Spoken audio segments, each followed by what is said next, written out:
and welcome to a new episode of the Puma in the Cage, our new format where every week we have a chit chat with three comedians, and we're going to try to discover a little bit more about them. And I can't wait to introduce you our guests that we have today.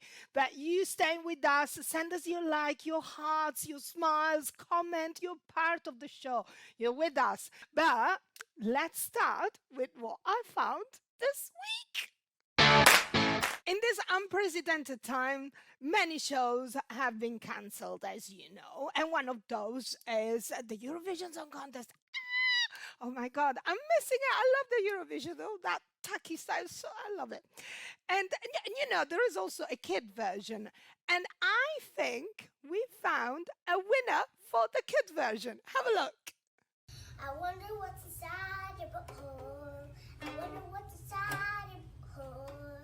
Maybe there's astronauts and maybe there's aliens all inside your butthole. What's inside your butthole? I always want to know. What's inside your butthole? I always want to know. What's inside your butt? Also, many reporters now, they're working from home. And one forgot to put his trousers on. The program if it is successful, guys. Very cool. We love it, Will. Thank you. Well, we loved it too. Thank you very much. Well, I got as far as not wearing a bra. I have it today, though, but it's most of the time I don't wear it. You can't see me anyway. Another change in this new way of working is having meetings via Zoom from home. But there was one woman that she didn't really want to miss anything, not even a little word of the meeting. So, well, she took it one step further. Let's see if you can spot her. Of the profession, and in reality, I've heard that social work kind of has very high standards and like good standards in terms of things, and that oftentimes people of other professions don't have. Yeah. Hold on. What happened?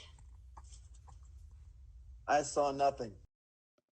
I wonder what's inside your butthole. In other news, apparently animals in zoos are feeling a little bit down.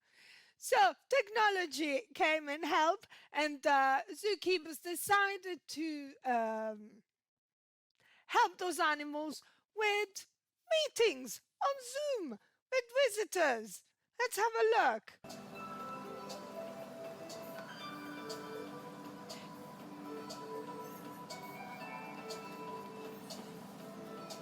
This eel doesn't seem very impressed. Probably someone was. I wonder what's inside your butthole. But the best video I've seen this week was John Thorold setting on fire his kitchen. Have you seen it? Put your muffins in the toaster. Your cooker's on fire. Tea kettle's on fire. John, behind you, cooker. Behind you, John. You're on fire. Fire, John. Thank you. Thank you. Thank you. Thank you. I'll just open the back door. Oh my gosh, are you okay? You were so calm One sec. and cool about that. Well, he didn't know. Oh my gosh. I'm all good, I'm here. That was quite a smoky breakfast. And on this note, let's start the show. And here we are with all our guests of today. Hello. Hello. But let me introduce you all for those of you who don't know you. So here on my, what is it, left or right? I get confused with left and right. Anyway, beside me there is Daphna Baram. Hello. Hello. In Hi, the Romina. bottom right, I don't know, I guess, Steve, under me there is Steve McLean.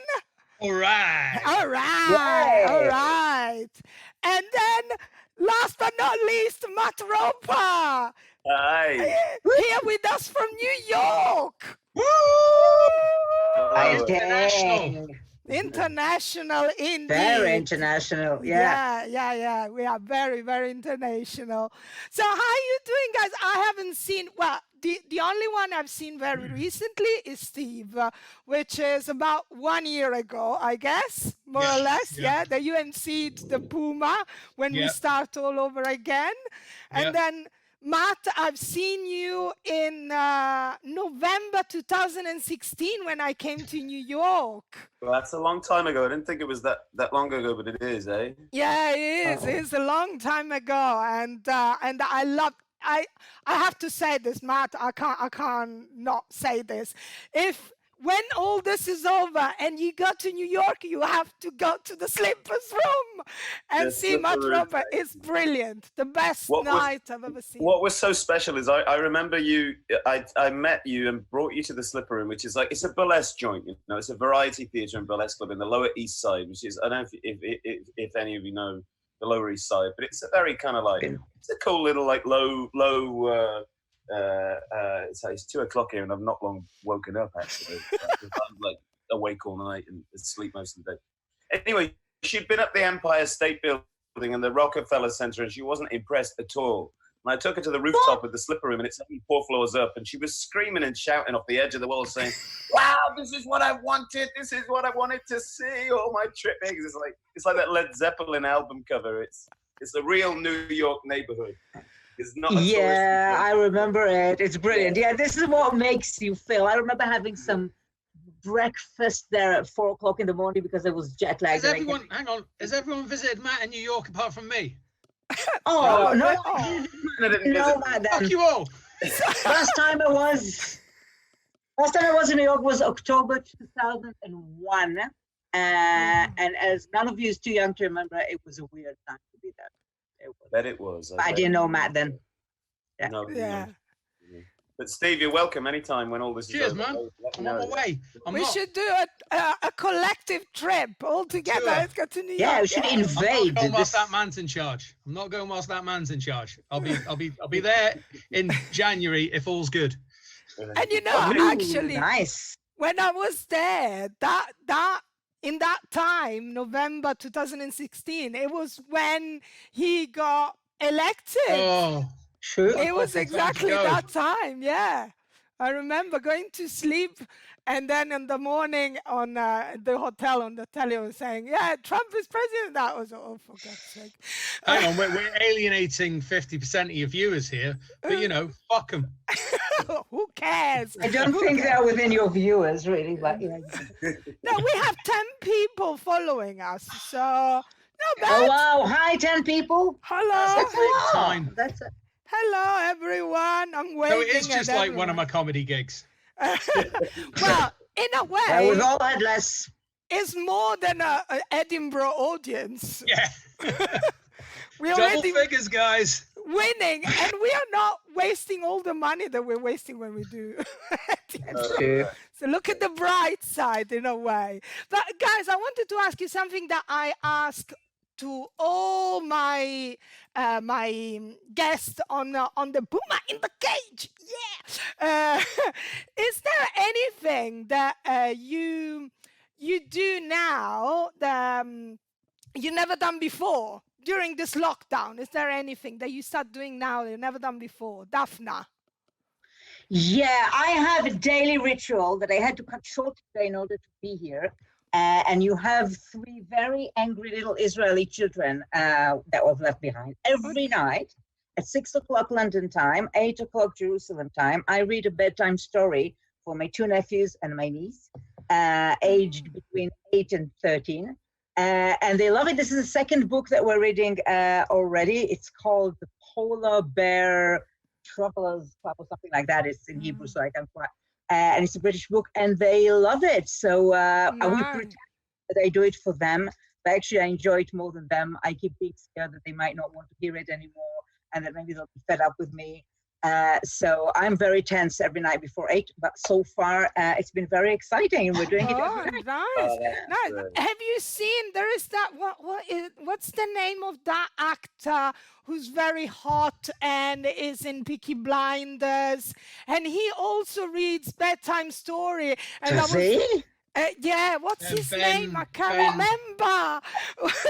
I want him to read me a bedtime story. It's the one who did the film with Leonardo DiCaprio as well. What's I his know name? who you mean. Tom Yes, Hardy. Tom Hardy. Tom Hardy. Yes. And Yeah. everyone was like nearly wanking himself while he was reading. I mean, I wasn't. I didn't know he was doing that. I totally would be. I just had no idea that this was happening. My life has just changed. I think I'm abandoning my nephews, my nieces, everybody. This is it. Tom Hardy's bedtime story. Yeah. Matt, how much wanking have you done to Tom Hardy? Yes. I'm a lady, sir. I'm not going to get into these kinds of things. I was asking Matt. It's definitely not something that started at Corona time. It's not a new thing. No, it's not a new thing. It's not a new thing. There's another thing that I'm doing, if I may just tell you. I think you probably have been seeing it on Facebook because you can't ignore it. I'm sorting out my wardrobe. So every day I'm wearing a different dress, posting it all over Facebook, and being fabulous. Just saying. Yeah, I saw that. Yeah, it's hashtag summer sorting, and you're all welcome to join. Oh, nice. Yeah. Absolutely serves no comedy purpose or any of my professional purposes, but fuck it. I have nice dresses. There you go. Very lovely dresses. I agree. And you, Matt, tell me, what do you do? Is there anything that you... I've completed Pornhub. I got to the end of Pornhub. There's nothing left, you know. No, something I have noticed and didn't notice before, shamefully, and I am doing now is feeding the squirrels that live outside on my fire escape. I live in an old tenement building in Williamsburg in Brooklyn, and I have a little fire escape outside here. I call it my balcony because I can go out there and smoke. You know, I like to smoke. I shouldn't be smoking, but nevertheless, I smoke. And the squirrels, like, because the city is quieter, all the animals are just sort of chilling and they're out and about. And I hear bird song here that I never heard before, so I'm appreciating that.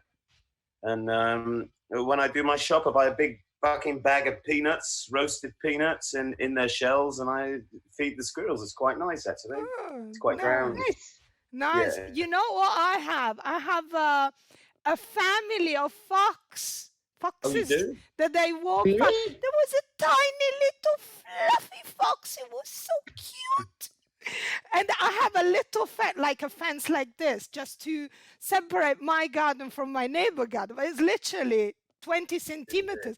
And he couldn't jump on the other side, so his mom helped him. It was so cute. I have like a brothel of them. They're like, I don't see them much. But A brothel of foxes. I thought somebody was getting murdered. They're just shouting like there's no tomorrow. Nobody else is having sex, but the foxes are like... Is everybody in London? Are you all in London? Yes. Yeah. Yeah. Okay. Right. Romina and I are in East London. Are you also in East London, Steve? I never remember if you... Southeast now, southeast. I've moved south of the river. Can I point out, we got to 12 minutes before anyone mentioned wanking, and then in a 3-minute time, we're Fox brothels. So great work, guys. The only way is up. All right. Yeah, let me say hello to a couple of people. Dave Holmes. Much love to Dave, hey, that's my friend. She paid, oops, that's what he says. I have to pay you to go. This could last for a while. Dave Holmes. I don't know. But hi, Dave. Okay, can I say something about Dave? Dave lives in Edinburgh, and he is a fabulous sports therapist, and he can fix you whatever's broken with you. And this is how I know him and how he became my friend. And he actually fixed my back from afar. I got my medications this morning by the post. Dave, thank you very much for alerting the general public to my agony. Nice. But let's move on to Steve. You tell me, what do you do that you've never done before? Oh, I'm one of these assholes that is having a really productive lockdown. You know, one of these annoying bell ends online. I'm teaching myself piano chords, guys. Jesus. Ooh, nice. Woo. Yeah, I'm teaching myself. Well, let's have a I jam. wonder what's in your butthole. I wonder what's in your butthole. Do you recognize it, Steve? What's in your butthole? Yes. No. Sorry. No, the guitar. I recognize the guitar. Yes, I used to have one like that. Yeah. Yeah, here's yours. So yeah, I'm teaching myself piano, which is, I mean, you know what, guys, all these concert pianists, it's really easy. It's really easy. You can do it in a day. Don't listen to anyone tell you I'm really talented. It's a piece of piss. It's just pressing buttons. They're just big long buttons. And that's Amazing. it. That's it. That's piano done. Oh, nice. I There used you to go. play, I used to have, when I was a little girl, I used to have, I don't know if you remember in the 70s, the pianola Bontempi. Yeah, I remember that. The one that when you switch it on, it sounded like it was about to take off. Yeah. You know what it is? Yeah. I had nothing. I still have it, and it's very good condition. And I used to play that. I used to play la la la la la la la la la la la la la per Elisa.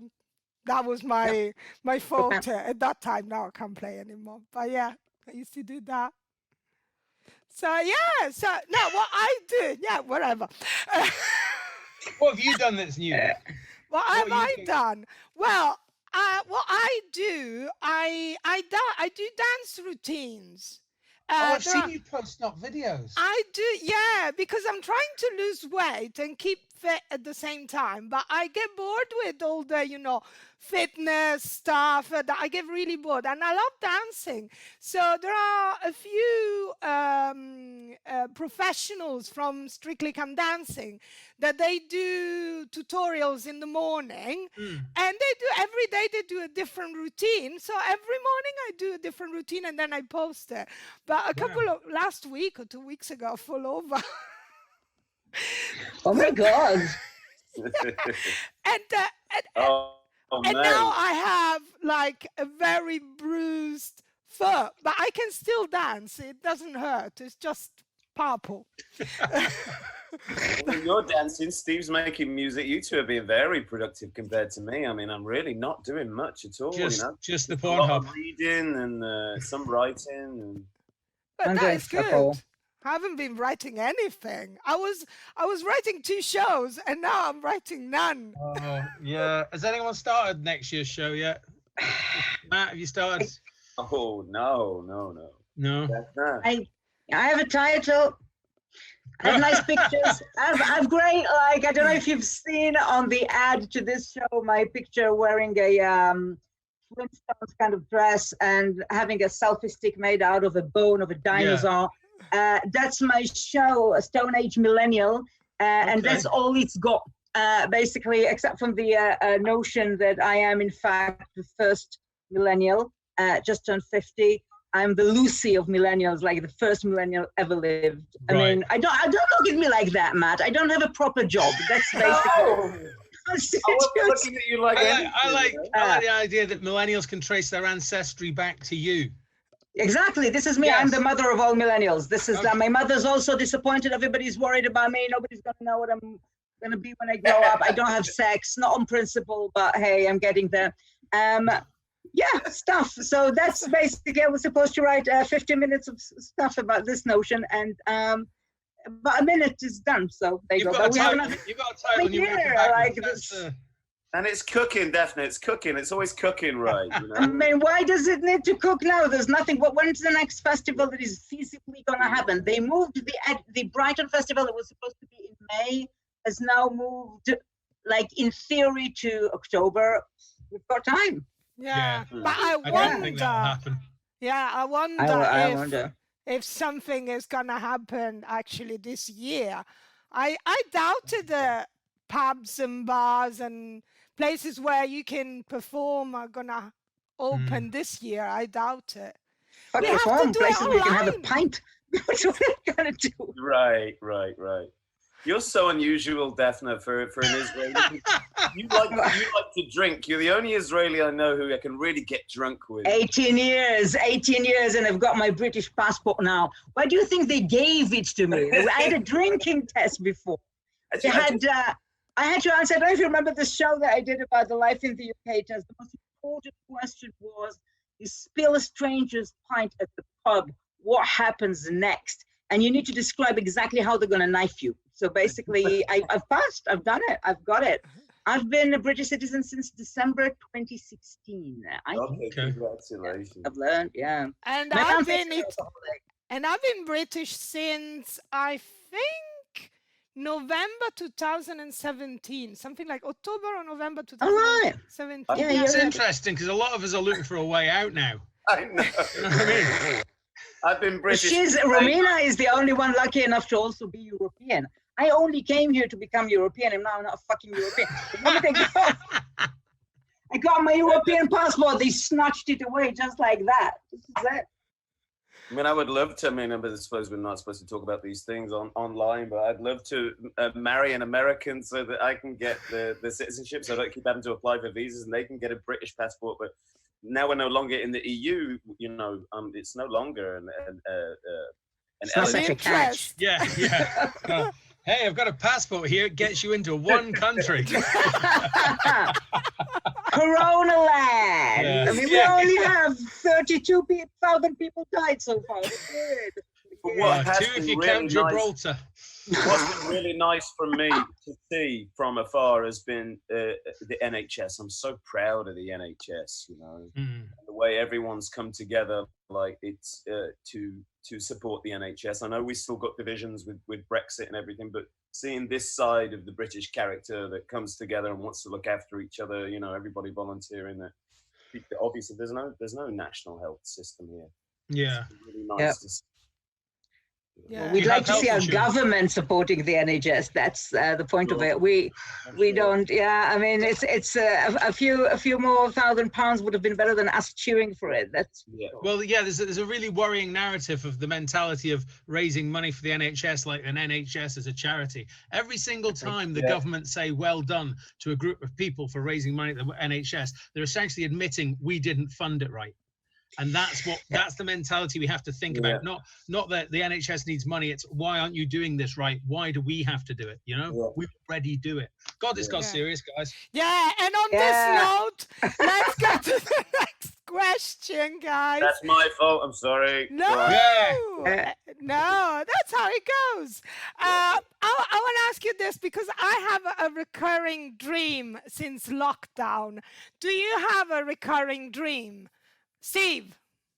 All of my recurring dreams have stopped since I used to have a recurring dream about the Edinburgh Fringe every year from January to August, and I haven't had one since it's been cancelled. And it's amazing. This cancellation and COVID thing is exactly what my mental health has been needing for 7 years.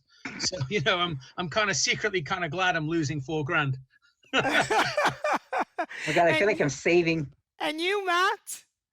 Recurring dreams. Well, I have the wildest dreams, the ones I can remember, but that's down to like whiskey and beer, you know, sometimes 2 in the morning, you know, Maker's Mark and Budweiser. No, I had a weird dream last night that I was trespassing in Central Park, and the Russians got hold of me, and they wouldn't release me until I filled in some big book about mathematical equations. Well, that's the Russians for you. They love the maths. Did you drink vodka? Very scientific. Yeah. Is it a full moon? There's a full moon or something. Something. That affects your dreams, you know. Let's have the wildest dreams in a full moon. Yeah, if you're a werewolf. And you, Daphna? Do you have? I don't think I've dreamt one dream ever since this thing started, but I was actually in the midst of following a big dream that I was working on in the last year. I suddenly decided at my old age that I want to become an academic, and I have signed up for PhD programs in various universities. And in the last few weeks, I'm being told that my dream has come half true, because I've been accepted to all these universities, but nobody has money to give me a scholarship. So I'm pretty much fucked. But my PhD that was supposed to involve you, Romina, was all about immigrants comedy in the UK. So we were supposed to be spending a lot of time interviewing each other and me watching you stuff. So that was my dream, and it will reoccur until it happens. No, I have been dreaming to go on a trip. And for some reason, I always miss the flight. it only happened once in my entire life to arrive late at the airport, and that has stuck with me. I think. And now that I can't go anywhere because there aren't any flights anyway, Yeah. I keep dreaming that I'm about to go on holiday and I got too late to the airport and I missed my flight. And not every single night, but quite often. Wow. That's a classic. That's a That's real your like longing to get away, symbolic and isn't it? nice. Yeah. Yeah, that is me. But anyway, guys, the half an hour is basically What? whoosh. No! Yes, it's quick. It's quick, Time it's means fun. nothing anymore, huh? In quarantine, time really means nothing anymore, man. What happened? I'm like, was that a week ago? It feels like days ago. And it's crazy, right? But you know, because I don't really work, for me it's like this. Every time of the year, in lockdown, not lockdown, I never know what day is, what time. You know how many times I ask my boyfriend, what day is today? And after a few minutes, I ask again, what day did you say is today? I mean, I'm completely fucked up, so nothing has changed for me, really. But guys, you've been absolutely amazing. I'm so happy you've been on this show. I hope to have you again soon. I love you all. Thank you. Bye-bye. Thanks for having for us. having Great me, to see you Baram. guys. Great to see you, Take care, Stephen. guys. Everybody. Have a good Bye-bye. lockdown. Bye-bye. Be safe. Bye-bye. Bye-bye. Bye-bye.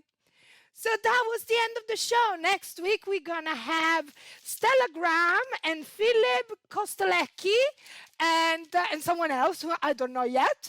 But you'll find out. Follow us at the usual address. And I'll see you next week.